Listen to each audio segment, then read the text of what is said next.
পাকিস্তানের বিপক্ষে সবশেষ টেস্ট সিরিজ ইতিহাস গড়েছিল বাংলাদেশ, সেটিও পাকিস্তানের ঘরের মাঠে।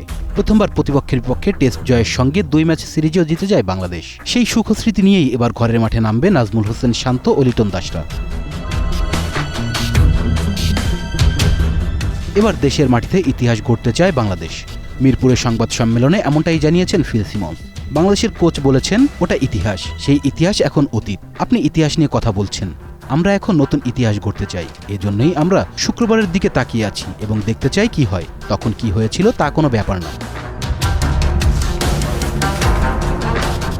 সিরিজ জয়কে অতীত বললেও রাওয়ালপিন্ডির 2 টেস্ট যে আত্মবিশ্বাস যোগাবে সেটি অবশ্যই স্বীকার করেছেন সিমন্স। কোচ বলেছেন, হ্যাঁ, সেটা মাথায় তো থাকবেই, ভেতর থেকে আপনাকে প্রেরণা দেবে যে শেষ ম্যাচটা জয় পেয়েছি, তবে এটা এখন নতুন ম্যাচ, নতুন জায়গা।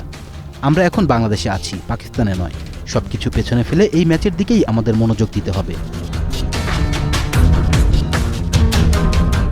টেস্ট সিরিজ নিয়ে ড্রেসিং রুমে কোনো চাপ নেই জানিয়েছেন সিমন্স। তিনি বলেন, আমার মনে হয় ড্রেসিং রুমের চেয়ে বাইরের প্রত্যাশাটা 95% বেশি।